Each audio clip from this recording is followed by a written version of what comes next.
मेरी नैतिक जिम्मेदारी है। ये चुनाव है, चुनाव 5 साल में विधानसभा के और 5 साल में लोकसभा का अवसर आता है, लेकिन गाजियाबाद के साथियों के लिए अच्छा है कि उनके पास ये अवसर 2 साल के बाद ही आ गया, वरना वो तो 5 साल बाद 27 में ही अपने वोट का प्रयोग करते। मैं पिछली बार भी जब पार्षदी का चुनाव था तो यहाँ आया था, यही पार्क था। आप तमाम लोगों ने मेरा स्वागत किया था, आशीर्वाद भी दिया, लेकिन वो आशीर्वाद पर्याप्त नहीं था। वो आशीर्वाद अगर पर्याप्त होता तो यहाँ पार्षद हमारा जीतता, और जब पार्षद हमारा जीतता तो मैं आपको बताता कि किस तरह से एक पार्षद के सहारे हम जो हैं इस क्षेत्र में काम करा के दिखाते, इस क्षेत्र की तस्वीर बदल के दिखाते। लेकिन जो कमी पिछली बार रह गई थी, ये आप समझिए कि आपको इस बार उसको पूरा करना।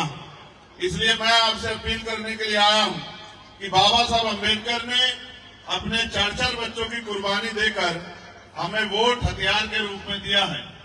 जिस तरह शिक्षा हमारा हथियार है, उस तरह वोट भी हमारा हथियार है, और दोनों ही हथियारों पे सरकार की ताकत लगी है कि दोनों हथियार कमजोर हो जाएं। जहां जानबूझ के शिक्षा को बाजारीकरण करके, निजीकरण करके गरीबों की पहुंच से दूर किया जा रहा है, आप महसूस करके देखिए, अगर बाबा साहब अम्बेडकर ना पढ़ते, अगर चंद्रशेखर आजाद ना पढ़ता, तो क्या आज अपनी बात को दमदारी से पार्लियामेंट में रख पाता? क्या पार्लियामेंट में आपके हकों की लड़ाई लड़ पाता? क्या जो अभी 3 दिन पहले मैंने सरकार पूछा इस निकम्मी सरकार से कि SC, ST, OBC और मुस्लिम कितने कर्मचारियों को कहां पोस्टिंग दी है, क्या इसका जवाब मांग पाता? ये तो धन्यवाद तो आप और मैं सब लोग मिलकर धन्यवाद देते हैं डॉक्टर बाबा साहब अम्बेडकर का, जिन्होंने अपने 4-4 बच्चे कुर्बान करके और हमें ये ताकत दिया, अवसर दिया कि हम भी इस भारत में सम्मान की जिंदगी प्राप्त कर सके।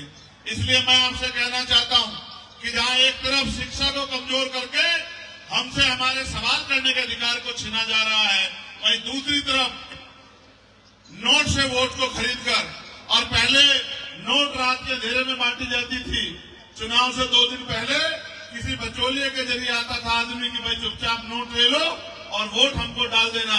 अब सरकार ऐसी स्कीम लाई है किसी बहन योजना के नाम पे, किसी भाई योजना के नाम पे, कि चुनाव से पहले 7-8 हजार रुपए गरीबों के खाते में डाल देते हैं। जो रोटी के लिए मोहताज है उनके लिए 7-8 हजार रुपए बड़ी रकम होती है, और वो स्वाभिमानी लोग हैं, ईमानदार लोग हैं, ये सोचते हैं इन्होंने हमें 7-8 हजार रुपए दिए तो हम इनको वोट दे देते हैं, मगर वो ये भूल जाते हैं कि ये जो वोट आपको मिला है, ये बाबा साहब ने आपको गुलामी की बेड़ियां काटने के लिए दिया है।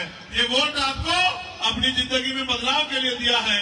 अभी भाई सतपाल कह रहे थे कि यहाँ स्कूल नहीं है, यहाँ कॉलेज नहीं है, यहाँ हॉस्पिटल नहीं है। क्यों नहीं है? इस सवाल का जवाब आप अपने आप से पूछो। यहाँ इसलिए नहीं है क्योंकि यहाँ रहने वाले लोगों को वो आज भी इंसान नहीं मानते। जिनको वो इंसान मानते हैं उन बस्तियों में बढ़िया बढ़िया काम कराते हैं, वहाँ साफ सफाई होती है, वहाँ इज्जत की जिंदगी लोगों को मिल रही है, और आपके हिस्से में आज भी बेकदरी आ रही है। इसलिए मैं आपसे कहना चाहता हूँ कि ये वोट हमारा हथियार है, इसका प्रयोग इतनी समझदारी से होना चाहिए कि सांप भी मर जाए और लाठी भी ना टूटे। एक तरफ जहाँ हमें सत्ता में बैठी भारतीय जनता पार्टी को वोट की चोट से सबक सिखाना है, वही हमें अपनी ताकत भी बनानी है कि जिस तरह अकेला चंद्रशेखर आजाद, बताओ पार्लियामेंट में सबसे ज्यादा बोलता है नहीं बोलता है? बताओ। चाहे पुरानी पेंशन का मामला हो, चाहे PRD के जवानों का मामला हो, चाहे पुलिस के जवानों का मामला हो, चाहे मजदूरों की न्यूनतम वेतन का मामला हो, जो मैंने 29 जुलाई को उठाया था और उसके बाद सरकार को 783 रुपए न्यूनतम वेतन करना पड़ा, चाहे आशा आंगनबाड़ी वर्करों के वेतन वृद्धि का मामला हो, चाहे भोजन माता के वेतन वृद्धि का मामला हो, चाहे ग्राम रोजगार सेवक चौकीदार के वेतन वृद्धि का मामला हो, चाहे पढ़े लिखे नौजवान के बेरोजगारी का मामला हो। आज ही मैंने सवाल पूछा है कि 1,42,000 वैकेंसी है टीचरों की, पढ़े लिखे बच्चे बेरोजगार घूम रहे हैं, उनको नौकरी रोजगार क्यों नहीं देती सरकार? 69,000 शिक्षक भर्ती में पिछड़े दलित वर्ग के बच्चों के साथ घोटाला करके 20,000 पदों को लूटने का काम किया, तो न्याय क्यों नहीं करती सरकार? और महिलाएं, जहां महिलाओं पे आज जुर्म ज्यादती हो रही है, जहां महिलाएं जो है आज बेबस लाचार है, न सुरक्षा न संरक्षण है, मैं आपको विश्वास दिलाता हूं धीरे धीरे ताकत बढ़ेगी। अभी आपका चंद्रशेखर एक छोटे पौधे की तरह है, धीरे धीरे आपके संरक्षण में वो पौधा बड़ा होगा। और मैं आपको विश्वास दिलाता हूं, जिस दिन आपके आशीर्वाद से और वोट की ताकत से वो ताकतवर हो गया, फिर मैं लिख के देता हूं कि किसी महिला को घर पे परेशान नहीं होना पड़ेगा। उनको कुटीर उद्योग लगा के घर पे रोजगार देने का काम हम लोग करेंगे। इस बात की भी मैं आपको वचन देता हूं। हम तो कोशिश कर रहे हैं कि महापुरुषों के सपने को आगे बढ़ाने के लिए अपने जीवन का जो भी योगदान हो सकता है उसको दो।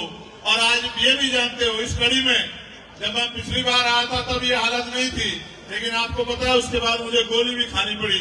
4 गोली मेरे ऊपर चलाई गई और उसको चलाने का एकमात्र मकसद था, क्योंकि वो जानते हैं कि ये बाबा साहब अम्बेडकर और माननीय काशीराम साहब के सपनों पे काम करने वाला ईमानदार सिपाही है। अगर इसको ऐसे नहीं रोक सकते, इसको खरीद नहीं सकते, तो इसको जान से मार दो। मैं मानता हूं कि जब तक मेरी माँ बहनों का आशीर्वाद और मेरे बड़ों का हाथ मेरे सर पे है, जब तक ईमानदारी से हम लोग काम कर रहे हैं, इन गोलियों से कुछ नहीं होने वाला। जब तक आपका आशीर्वाद मेरे साथ रहेगा, मैं आपको विश्वास दिलाता हूं कि आपने हमेशा मुझे ताकत दी है। एक बार इस ताकत को और मजबूत कीजिए। यहाँ आप इतनी संख्या बल पे हैं, आप चाहे तो अपने आप अपना एमएलए बना सकते हैं। यहाँ और भी प्रत्याशी लड़ रहे हैं, सब अच्छे हैं, मैं किसी को बुरा नहीं कह रहा हूँ। मगर मैं आपसे पूछना चाहता हूँ, क्या चंद्रशेखर आजाद से ईमानदार आपके लिए काम करने वाला कोई आज है? हाथ उठा के बताओ, ईमानदार से है क्या? तो बताओ, क्या चंद्रशेखर आजाद को ताकत मिलनी चाहिए, नहीं मिलनी चाहिए? बताओ। क्या एक जैसे लोकसभा में आपका मेंबर है, क्या विधानसभा में आपका मेंबर होना चाहिए, नहीं होना चाहिए? जो इस निकम्मी सरकार से आंख मिला के सवाल पूछे। और मुझे बड़ी खुशी है कि पार्टी ने भाई सतपाल जी को यहाँ मौका दिया है कि पिछड़े वर्ग के लोग, दलित समाज के लोग और मुस्लिम समाज के लोग भाईचारा बना के अपनी समस्याओं का हल निकालने के लिए और अपने बच्चों के जो भविष्य का जो है की कामना करने के लिए, परिवर्तन के लिए इस बार जो है मिलजुल के भाईचारा बना के वोट की शक्ति का प्रयोग करेंगे। आज ज्यादा कुछ नहीं कहता, आपका आशीर्वाद मुझे हमेशा मिलता रहा। और जिस तरह से ये प्रेम में आके मुझे देखने के लिए यहाँ नीचे बैठी हैं, मैं इन बहनों से कहना चाहता हूँ, वो बहुत दिन दूर नहीं, आपसे वो दिन कि नीचे नहीं बैठना पड़ेगा। इतनी ताकत अर्जित करेंगे कि महलों से बेहतर कुर्सी हमारी बहनों माओ के लिए लगा करेंगे। इस बात का भी मैं आपको विश्वास दिलाता हूँ। मेरे लिए तो आप ही सब कुछ हो, मेरे लिए तो मान सम्मान सब कुछ आप हो। मैं तो कोशिश कर रहा हूँ कि आने वाली पीढ़ियां इस देश में गुलामी का जीवन ना जिए। इसलिए मैं आपसे अपील करता हूँ और आपसे ये विश्वास भी करता हूँ कि इस बार आप इस लड़ाई में जो पिछली बार कमी रह गई थी पार्षदी में, उसको इस बार विधानसभा में उसको पूरी कर दोगे। कर दोगे नहीं कर दोगे? बताओ, दोनों हाथ उठा के बताओ, करोगे नहीं करोगे पूरी? किसी की बातों में तो नहीं आओगे? ऐसा तो नहीं कोई पैसे वाला आके कहेगा कि छोड़ो चंद्रशेखर को, मारने दो उसको, आप हमारे साथ आ जाओ? तो ऐसा तो नहीं अपने बच्चे का हाथ छोड़ दोगे? पक्का करोगे मदद?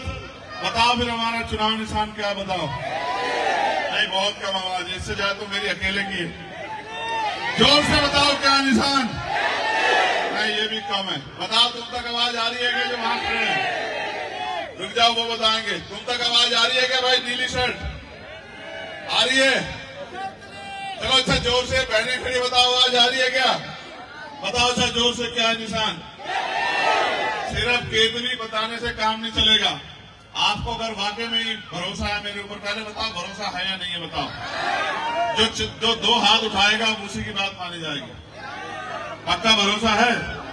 तो मेरी एक बात पे गौर कर लो, अगर वास्तविकता में भरोसा है तो फिर अकेला मत छोड़ो, फिर अपने आप काम करो। आपके जेब में फोन है, इस फोन का प्रयोग करो।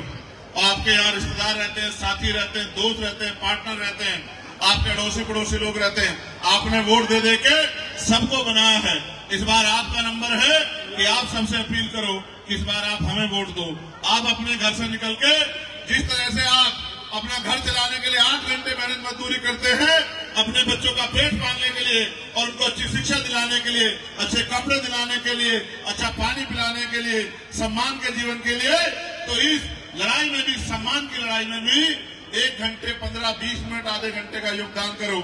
जिनका परिवार रिश्तेदारी यहाँ है वो फोन करो। माओ को स्पेशल कह रहा हूँ, बेटियों की शादी अगर इस विधानसभा में हुई हो तो उनको फोन करना।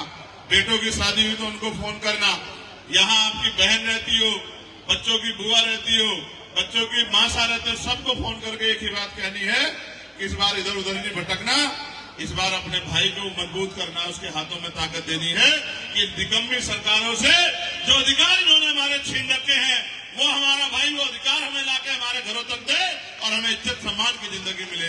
मैं आपका धन्यवाद करता हूं। और